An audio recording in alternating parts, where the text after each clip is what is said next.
형, 우리가 2022년 트렌드 예측이라는 영상을 옛날에 찍었었잖아요. 오랜만에 내가 그걸 봤는데 생각보다 많이 맞췄어. 많이 맞췄더라고. 나- MMM 돗자리 깔까? 아니 내가 그때 했던 얘기 보니까 앞으로 OTT가 더 발달하면서 극장 많이 안 갈 거다. 그 얘기했었고. 통계를 찾아봤더니 코로나 이전에 2019년 레벨에 비해서 미국 같은 경우에는 한 75% 정도 회복을 했더라고요. 근데 우리나라는 반 정도에. 그리고 또 한 얘기가 오버핏 패션이 돌아올 거다. 그 얘기하면서 나랑은 안 맞아 라고 얘기했었는데 핫한 거리를 나가보면은 나만 이렇게 타이트하게 입고 있고 다 오버핏이야. 지금 우리 여기 PD님들 다 오버핏. 또 그때 플렉스 문화가 더 활발해지면서 사람들이 명품이나 이런 데 관심이 더 많아질 거다. 그 사이에 루이비통 주가만 봐도 우리가 맞췄다는 걸 알 수 있어. 그래서 오늘 우리가 2024년 전망을 한번 새롭게 찍어보면 어떨까요? MMM 2024년 트렌드 전망. 시작합니다. 사실 우리가 2022년에 앞에 말했던 것처럼 키워드로 플렉스를 잡았잖아요. 근데 코인 시장이 그때에 비해서 안 좋아졌고 주식도 횡보를 하면서 2022년에 우리가 했던 얘기와 올해 우리가 할 얘기는 거의 반대 얘기가 나오지 않을까라는 생각이 들어요. 소비 심리에 대한 글들을 보면은 지금은 다이소와 유니클로의 시대다. 요즘은 가성비가 워낙 키워드니까 쉬인이나 티무 같이 정말 초저가 옷들을 파는 그런 사이트들도 한국에서 사용자들이 계속 많아지고 있다고 하고, 그래서 지금까지는 돈을 플렉스하는 게 컸던 것 같아. 뭐 명품, 파인다이닝, 아트, 와인. 근데 앞으로는 내가 쓰는 돈보다는 어떤 나의 행동을 더 플렉스하는 시대가 오지 않을까라는 생각이 들어. 그래서 이제 내가 만든 몸, 내가 만든 케이크, 내가 만든 파스타 이런 거를 플렉스하는 시대가 올 것 같고, 보정한 듯한 그런 바디 프로필을 찍는 것보다는 내가 진짜 막 땀을 흘리면서 운동을 하는 거야. 그래서 그런 영상을 찍어서 올리는 게 플렉스가 되는 시대가 이제 앞으로 몇 년간 펼쳐지지 않을까라고 생각해. 그런 트렌드가 이미 나타나고 있는 걸로 보이는 게 요즘 이제 릴스나 쇼츠 같은 거를 보면은 현재 몸이 이런데 앞으로 100일 동안 몸이 어떻게 변하는지를 보여드릴게요 하면서 자기 소감을 얘기하는 영상도 많고요. 퇴근하고 요리를 만들어서 와인을 한 잔 곁들여서 쉬는 그 과정을 보여주면서 직장 생활에 대한 조언을 하는 그런 영상도 많이 나오더라고요. 돈보다는 나의 행동, 주체가 이제 내가 되는 거지. 이런 변화는 멋있는 것 같아. 멋있는 것 같아요. 예. 퇴근 후에 요리를 하면서 자기 생각을 얘기하는 그런 쇼츠 영상이 많은데, 그런 영상에서 가장 많이 등장하는 아이템이 국적을 불문하고 한국 라면이에요. 한국인들이 파인애플 피자를 보는 이탈리아인의 마음을 이해해야 되는 시대가 된 것 같아요. 왜냐면 이 라면을 전 세계 사람들이 이렇게 자기 방식으로 만들면서 쇼츠에 올리다 보니까 한국인들이 절대로 이해할 수 없는 라면 콤비네이션들이 엄청 나오기 시작해요. 예를 들어서 멕시코 쇼츠를 보니까요, 라면에다가 사워크림을 넣고 라임을 짜고 타바스코 소스를 뿌려 먹으면은 이 멕시코 사람들 입맛에는 이게 일종의 칠리랑 비슷한 맛이 나나 봐요. 태국 같은 경우에는 옐로 카레 페이스트랑 신라면 수프를 반반씩 섞고 레몬즙을 뿌린 다음에 새우를 집어넣으면은 일종의 또미앙 수프 같은 느낌이 난다든지, 이런 식으로 우리가 알고 있는 방식으로 라면을 먹는 게 아니라 자기들 방식으로 변형해 먹는 모습을 굉장히 많이 볼 수가 있더라고요. 이번에 스페인 가가지고 스페인의 유명한 셰프가 하는 레스토랑에 갔어요. Korean Inspired Cabbage Gazpacho라는 메뉴가 있었어요. 뭐였을 것 같아요? 전혀 안 떠오르는데. 동치미에 동치미. 이런 식으로 우리가 잘 알고 있는 음식인 김치라든지 뭐 동치미라든지 김밥 같은 거를 한 요소만 떼서 세계의 많은 셰프들이 다른 거랑 배합해가지고 재정의를 하는 그런 형태로 갈 것 같고, 그러다 보면은 한국인으로서 우리가 직면한 현실은 뭐냐면은 피자가 이탈리 피자도 있지만 시카고 딥디시도 있고 뉴욕 스타일도 있고 디트로이트 스타일도 있고 세인트루이스 스타일도 있잖아요. 한국 스타일도 있어. 고구마 크러스트 피자. 그렇죠. 이탈리 사람들이 고구마 크러스트 피자를 한국 사람들이 먹는 거 보고는 아, 저거 우리 음식 아니야 또는 우리 음식이야 라고 말할 수 있나 없나 살짝 애매하잖아요. 그렇지. 그런 식으로 K푸드가 전 세계 사람들의 음식이 되면서 한국 사람들이 이게 맞다 이게 틀리다라고 얘기할 수 있는 범주를 벗어나는 그 시기가 2024년부터 본격적으로 오지 않을까라는 생각이 들어요. 음식이든 음악이든 세계화가 일어나는 과정을 보면은 처음에는 막 세계화가 되면서 너무 신기해. 그걸 넘어가면은 BTS 빌보드 1등 막 자랑스러운 단계가 되다가 그 다음 단계는 이제 그 문화가 다른 나라에서 현지화가 너무 잘 돼 버리는 거야. 그러면 이제 저거 아닌데 라고 생각하기보다는 받아들여야 할 때가 된 것 같아. 아니면 나도 만들어 먹어보고 라임 뿌려가지고 사워크림 그런데 넣어서 역수입해가지고 오히려 우리가 가져와서 다시 상품화를 하는 거야. 신라면 톰양을 만들고 그치. 신라면 칠리를 만들고 그렇지 않으면 어떻게 되냐면은 그 나라에서 만들어요. 그 나라 기업이. 이런 거를 빨리빨리 포착해서 우리나라 기업이 빨리 만들어야 돼요. 만드셨으면 MMM 광고 주셔야 됩니다.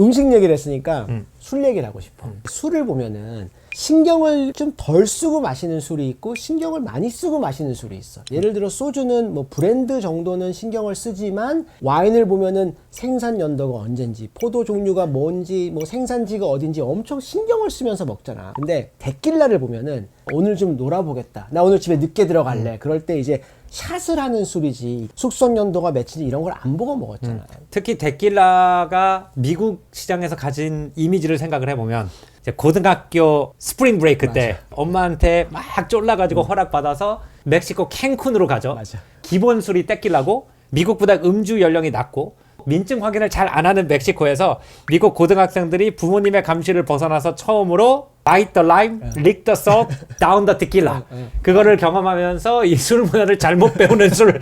그 다음날 아침에 괴로워가지고 못 일어나는 모습으로 연결되는 술이 데킬라였잖아. 근데 데킬라 시장에 엄청난 변화가 오고 있는 것 같아. 이제는 데킬라도 숙성을 몇 년 했는지 생산자가 누구인지 이런 것들을 따져가면서 먹으면서 와인처럼 은밀하면서 마시는 문화가 미국에서는 자리를 잡아가고 있는 것 같고 나도 요즘 이제 데킬라의 세계에 조금씩 들어가고 있는데 숙성 연도 차이를 맛보는 것도 재밌고 또 데킬라는 생산자마다 병 모양이 달라. 그래서 병이 무슨 아트 같아. 그래서 그것도 재밌고 아직은 플렉스가 시작이 안 됐기 때문에 가격이 와인이나 위스키처럼 너무 비싸지도 않고. 이 인스타그램의 물결을 타고 동호인들이 만들어 놓은 문화가 플렉스로 변질이 되기 때문에 그런 것 같아요. 덕질에서 플렉스를 한다는 소리네. 그렇죠. 근데 이 덕질이 인스타그램을 타고 대중화가 되기 시작하니까 많은 사람들이 조인을 하면서 이게 플렉스로 변질이 되면서 가격이 오르고 그때 90달러에 먹던 와인을 마시려면은 1000달러를 줘야 되는 그런 세상이 되니까 원래 덕후들 정말 순수한 마음으로 와인을 즐기던 덕후들은 나는 이걸 원했던 게 아닌데? 라고 하면서 이제 내추럴 와인으로 가거나 위스키 세계로 가거나. 근데 또 위스키에서 덕질이 시작되고 이 사람들이 인스타그램에서 올리기 시작하면은 또 인플루언서들이 와가지고 이걸 대중화시키고 또 플렉스에 상징이 되고 가격이 오르고 마치 동네가 재밌다 하고 소문이 나면은 집값이 올라가지고 원래 그 동네를 재밌게 만든 아티스트들이나 디자이너들이 딴 동네로 밀려가는 것처럼 원래 덕질로 시작했던 분야가 가치가 너무 높아지면서 오리지널 덕후들은 오히려 이 액티비티를 즐기지 못하게 되면서 다른 걸 자꾸 찾아야 되는 그런 것도 2024년에 보이는 트렌드 같아요. 그렇네. 근데 이제 미국에선 이게 테킬라라든지 이런 데로 가는데 프랑스는 원래 전통적으로 마시던 술이 여러 가지가 있어요. 파리부터 파리 남쪽으로 쭉 가면은 거기는 와인 지역이고 파리에서 북동쪽 즉 벨기에 쪽으로 가면은 거기는 옛날부터 맥주를 마시던 지역이고 파리에서 북서쪽으로 가면은 브리타뉴랑 노르망디라는 지역이 있는데 거기서는 옛날부터 사과를 이용해서 시더라는 술을 마셔왔거든요. 그래서 내가 시더를 좀 가져왔어요.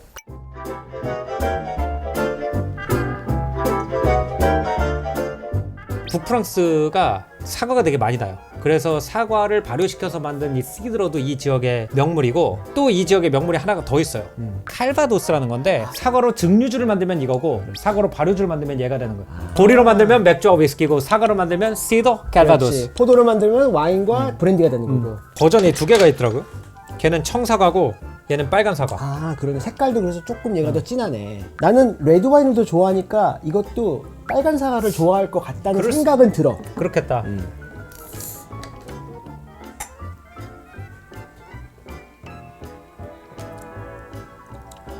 오, 맛있다. 뭔가 이렇게 단 화이트 와인 같지 않아요? 굉장히 새콤한 샴페인 맛도 좀 나. 화이트 와인에서 오는 그 뒤에 탄닌이라고 그러나? 약간 떡떡한 그런 맛도 있어가지고 깊이가 이렇게 레이어가 있어요. 옛날에는 시드러가 약간 막걸리처럼 집에서 담그던 술인데 브리타뉴 시드러 중에 처음으로 브랜드화된 시드러가 이 루이 레종이라고 하더라고요. 사람 이름이구나 이게. 네, 그래서 이제 사과 재배하는 것부터 만드는 것까지 쫙 프랑스에서 다 하는 거죠. 브리타뉴 지역 음식점에 가면은 갈렛이라고 하는 음식이랑 이 시드러를 같이 먹어요. 프랑스에서 가장 싸게 한 끼를 때울 수 있는 게 브리타니 음식점에 가서 갈렛 하나랑 시드러 한 잔. 진짜 브리타니 전통 음식점에 가면은 시드러를 이렇게 유리잔에다 주는 게 아니라 우리나라 옛날에 막걸리 사발처럼 그 브리타니 지방에서 쓰는 특이한 그 질그릇 볼이 있었어요. 밥그릇처럼 생긴. 거기다 이렇게 막걸리 먹는 것처럼 이렇게 먹더라고 브리타니 친구들이. 일단 먹어보자. 먹어보자.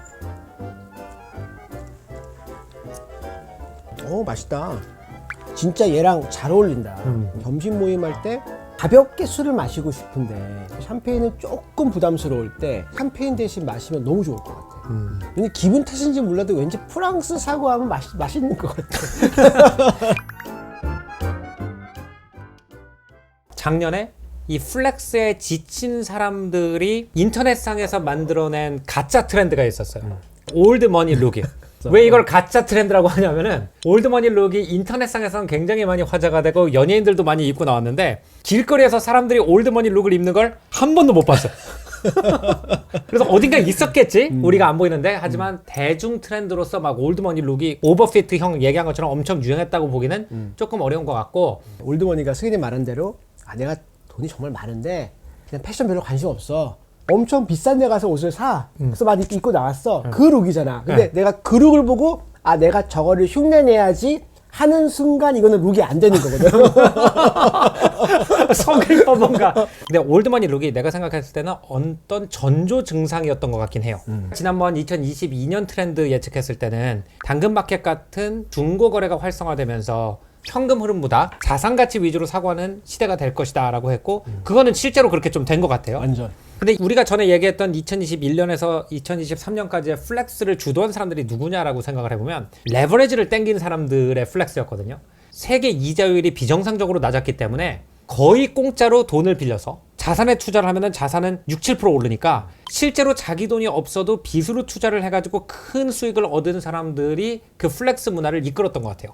근데 2022년에 연준이 이자를 빡 거의 5% 후반대까지 올리면서 물을 쫙 끼얹어 버렸잖아요. 빚을 내가지고 자산가치 상승을 기대했던 사람들은 이자가 오르니까 상대적으로 주머니 사정이 어려워지고 옛날부터 저축이 많았던 사람들은 이자율이 오르니까 이자가 많이 들어가지고 부자가 되면은 올드머니가 유리해질 수밖에 없는 것 같아요. 사람들이 어떤 사회 집단지상의 본능으로 지난 10년 동안은 용감한 자가 돈을 얻는다라는 세상이었다면 지금은 수십 년 동안 보수적으로 자산을 운영해온 사람이 오히려 이기는 세상이 됐다는 것을 본능적으로 감지하고 올드머니 룩에 대한 동경으로 그 변화를 표현한 게 아닌가라는 생각이 들어요. 수견 얘기를 듣다 보니까 어떤 생각이 드냐면은 2008년 금융위기 이후로 지난 15년간은 주식에 투자한 사람과 투자하지 않은 사람의 자산 차이가 너무 커졌어. 역사상 유례없는 부흥기를 누렸잖아. 전 세계가. S&P 500에만 그냥 넣어놨어도 자산이 6배가 늘었다고. 지난 5년간을 보면은 뭐 코로나 있었지, 전쟁 났지, 막 금리 오르고 여러 가지 좀 혼란스러운 시기였잖아. 근데 지난 5년간을 돌아봐도 삼성전자에만 넣어놨다도 2배로 불렸고 애플에 넣어놨다면 5배로 불렸다고. 위험한 자산에 투자하고 이런 것보다는 안전하게 오랫동안 자산을 끌고 가라는 그런 워렌 버핏이 얘기한 네가 자고 있을 때도 네 돈은 너를 위해서 일하게 해라. 이런 말이 맞다는 게 데이터를 보면 항상 나오는 것 같아. 위험하게 막 모험을 걸고 투자하는 거의 대표가 지금까지 비트코인이잖아. 그래서 비트코인 수익률을 보면은 10년 전에 투자했으면 100배 벌었고 5년 전에만 투자했어도 10배를 벌었다고. 요즘 또 많이 올랐단 말이야, 비트코인이. 근데 우리가 이제 전망편이니까 오늘 내년에는 가상화폐가 어떻게 될까 한번 전망을 해보면 2가지 관전 포인트가 있는 것 같아. 첫 번째는 한국에서는 과세 대상이 아니야. 그러니까 아직까지는 세금을 안 내. 근데 많은 선진국에서 세금을 내고 있거든. 그리고 한국은 현재 계획으로는 2025년부터는 가상화폐로 번 돈은 과세 대상이 될 거라는 게 계획이야. 그 말은 내년까지는 세금을 안 내도 되니까 가상화폐를 갖고 있는 많은 사람들이 내년에 일단 한번 팔아서 수익 실현을 하고 싶어지지 않을까라는 생각이 들어. 그게 현명할 수도 있잖아. 이게 가상화폐 투자에 어떤 영향을 미칠까가 관전 포인트인 것 같아요. 물론 한국에만 해당하는 얘기니까 전 세계 뭐 가상화폐 가격이 흔들릴 거다 이렇게 생각하지는 않지만 그래도 영향을 미칠 것 같아. 두 번째로 올해 전 세계 함의 거래소라는 FTX가 파산을 했잖아. 샘 뱅크먼 프리드가 뭐 유죄 판결을 받고 한때는 실리콘밸리의 천재 소년으로 막 각광받던 분이 이제 감옥에 가실 것 같고 또 한 명 나왔구만. 그러니까 어떻게 보면 엘리자베스 홈즈랑 굉장히 비슷한 사례이고 이분이 또 얼마 전에 전 세계 1등 거래소인 바이낸스도 미국에서 증권법 위반으로 5조 6조 원 되는 벌금 받고 이 창업자인 자오창펑은 CEO에서 물러나고 이런 거대 거래소들이 좀 순환을 많이 겪고 있다고. 그래서 그 순환이 앞으로 어떻게 될 건지 이것도 가상화폐를 바라볼 때 관전 포인트가 될 것 같아. 한참 가상화폐가 핫했을 때 같이 떴던 게 메타버스잖아. 근데 요즘 싹 없어졌거든. 메타버스는 어디로 간 거예요? 내 생각은 개인적인 생각이지만 메타버스에 대한 환상이 깨진 거는 좀 된 것 같아. 그런데 내년이 중요하다고 생각을 하는 게 우리가 일상생활에서 가상세계로 들어가서 아바타를 통해서 다른 사람과 교류하는 게 일상생활이 될 거다라는 비전이 틀렸음을 확실하게 아는 해가 나는 2024년이 될 거라고 생각을 해. 왜 2024년이냐? 애플의 비전 프로가 나와. 비전 프로는 브라우징을 하거나 문서 작업을 할 때 모니터를 쓰는 대신 헤드셋을 쓰고 하는 일종의 생산성 디바이스야. 그래서 애플은 이거를 공간 컴퓨팅이라고 부르거든. 근데 애플이 계속 잘해온 게 뭐냐면은 요런 디바이스는 이럴 때 쓰는 거예요? 요 정리를 굉장히 잘해줬단 말이야. 예를 들어 스마트워치가 옛날부터 있었지만 이거는 피트니스에 딱이에요. 그렇죠. 이런 식으로. 스마트폰도 2007년도에 발표할 때 정리를 싹 해줬고 스마트패드도 그렇게 했고 내년에 비전 프로가 나오면은 아 요런 디바이스는 이렇게 특수한 상황에서 생산성 디바이스를 쓰는 거지 친구들과 아바타로 노는 거 아니에요? 를 정리를 잘 해줄 것 같아. 그리고 메타버스가 대중적으로 자리를 잡는 시기는 내 개인적인 생각으로는 헤드셋을 쓰는 게 아니라 그냥 일반 안경이야. 아 내가 찾아가는 건물이 저 건물이 맞아요를 알려준다던가 내가 외국인과 얘기를 하는데 이 사람 말이 번역이 돼가지고 자막처럼 나온다던가 일상생활을 보조해주는 웨어러블 기기로 발전을 했을 때 아 이게 메타버스구나 라고 정리가 될 것 같아. 그리고 그거는 2024년은 아니고 한 2026년 정도가 돼야지 자리 잡지 않을까라고 생각을 해. 내가 생각할 때 2024년에 세계적으로 가장 중요한 키워드가 될 단어는 저출산 문제인 것 같아. 올해 초에 세계 저출산 문제에 대한 컨텐츠를 만들었는데 코로나를 기점으로 해가지고 갑자기 전 세계 출산율이 급격하게 떨어지기 시작했어요. 그러면서 많은 나라들이 우리나라가 그린 곡선을 따라서 가고 있어. 영국, 미국, 스페인, 이탈리아 할 거 없이 아직까지 우리나라처럼 막 1 이하로 내려온 나라는 많지 않지만 굉장히 급격한 하강 곡선을 보이고 있으면서 이러다 한국처럼 되는 거 아니야? 라는 얘기가 많이 나오더라고요. 저출산이라는 키워드가 어디까지 영향을 미치냐면은 정치에까지 굉장히 많은 영향을 유럽에서는 미치고 있는 것 같아요. 특히 이탈리아에서 이번에 조르지아 멜로니라는 사람이 이탈리아의 총리가 됐는데 논조는 이거예요. 우리가 전통 가족과 전통 종교관을 복원해가지고 사람들이 많이 결혼하고 애를 낳게 만들지 않으면 필요한 노동력을 이민으로 밖에 떼올 수가 없고 이질적인 문화를 가지고 온 사람들이 이탈리아의 숫자가 많아지면은 결국 이탈리아 문화라는 것은 사라질 수밖에 없다라는 플랫폼으로 이분이 총리가 됐단 말이에요. 이렇게 저출산을 직면하는 많은 나라들이 저출산 문제를 어떻게 풀어야 되느냐라는 그 방향성을 가지고 치열한 정치적 쟁점을 벌이게 될 것 같고 전에는 우리나라만의 특수한 문제다라고 생각했던 거가 전 세계 많은 나라들의 공통적인 문제로 변하는 시기가 2024년이 아닐까라는 생각이 듭니다. 지금 말한 대로 저출산 문제는 이민자 문제랑도 연결되기 때문에 그게 많은 나라에서 정말 핫한 토픽이잖아. 그리고 내년에 거의 대부분의 나라에서 어느 종류의 선거를 다 하더라고. 그래서 이게 더 쟁점 으로 많이 될 것 같네. 그래서 이제 여러 나라에서 앞으로 사람이 부족할 전망인데 여기에 또 하나 직격탄을 날리는 새로운 트렌드가 있는 것 같아요. 부유층들한테 많은 세제 혜택을 주는 몇 개의 메가 리치 시티에 부유하고 똑똑한 사람들이 전부 다 모이게 되면서 저출산을 이미 경험하고 있는 나라에서 인재와 자본이 더 빠르게 이탈을 하는 상황이 가속화되지 않을까라는 생각이 들거든요.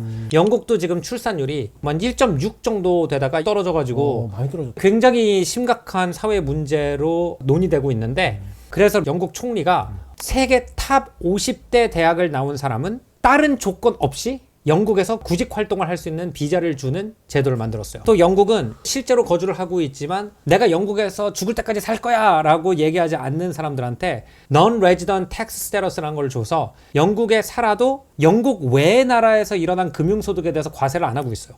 이번에 내가 깜짝 놀란 게 뭐냐면은 영국의 가장 전통 부자들이 살던 동네 메이페어, 뭐 첼시, 나이트브리지 이런 동네에 가니까 인도 부자들과 아랍 부자들이 엄청나게 많이 와 있는 거예요. 이게 대표적으로 전 세계에 돈 많은 사람들을 쫙 끌어들이는 도시 중에 하나가 런던이다라는 거를 제가 좀 눈으로 보고 왔거든요. 이런 도시들이 어디 또 있을까라고 생각을 해보니까 두바이 같은 도시들이 대표적이잖아요. 근데 두바이는 진짜 신기한 도시인 게 뭐냐면은 두바이에 지금 인구가 350만 명이잖아요. 그 중에 320만 명이 에미리트 출신이 아니래요. 싱가포르랑 비슷한 분위기구나. 싱가포르는 조금 그 비율이 낮아요. 그 중에서 약 200만 명 정도가 영주권자거나 아니면 워크 비자로 와 있는 사람들이라고 하거든요. 그러니까 한 40% 정도 되는 것 같아요. 그러니까 이런 도시들은 우리나라에서 자란 아이들이 이 도시에 와서 일을 한다라는 모델이 아니라 build it and they'll come. 지으면 사람은 올 것이다 라는 관념으로 만든 이런 도시들이 사람들을 엄청나게 빨아들이고 있는 게 보이거든요. 두바이 같은 도시의 매력이 뭘까 항상 궁금했는데 마침 고등학교 절친 중에 한 명이 아부다비랑 두바이에서 오랫동안 파견 근무를 하다 워싱턴 DC로 귀국한 미국 친구가 있어요. 그 친구한테 서울이나 도쿄 같은 데서 일하는 거랑 두바이로서 일하는 거가 어떻게 다르냐라고 했더니 자기는 두바이에선 살 수 있지만 서울이나 도쿄에서는 못 살 것 같대요. 서울이나 도쿄는 원래 그 나라 사람들이 되게 많잖아요. 그러다 보니까 하나의 문화가 있고 하나의 언어가 있다는 거죠. 그러니까 내가 만약에 가면은 그 나라 문화나 언어를 배우지 않고 내가 가서 일만 하겠다. 이러기가 굉장히 불편하다는 거예요. 그렇지. 근데 두바이 같은 도시들은 어차피 원주민들의 숫자가 매우 작고 그 320만 명은 전부 다 돈을 벌고 일을 열심히 하고 싶어서 두바이로 와 있는 사람들이니까 특정한 문화도 없고 언어는 영어 다 쓰고 뭔가 어느 나라 특정한 문화에 적응을 해야 된다는 느낌이 전혀 없었다고 하더라고요. 두바이도 마찬가지고 아부다비도 마찬가지고 세계 인재를 빨아들이는 메가시티가 어느 특정한 나라의 언어와 문화와 깊은 연관성이 있는 파리나 서울 같은 도시보다 훨씬 더 일하기 좋을 수도 있겠다. 거기다 세금도 거의 없으니까. 전망을 해보면은 글로벌 위치 메가시티들이 더 잘 나갈 거다 앞으로는. 네. 그런 예상도 해볼 수 있고 요즘 서울에서 느끼는 게 핫플들 있잖아. 핫한 카페, 뭐 핫한 매장 가면은 사진 찍는 사람들의 정말 많은 수가 외국인들이야 이제는.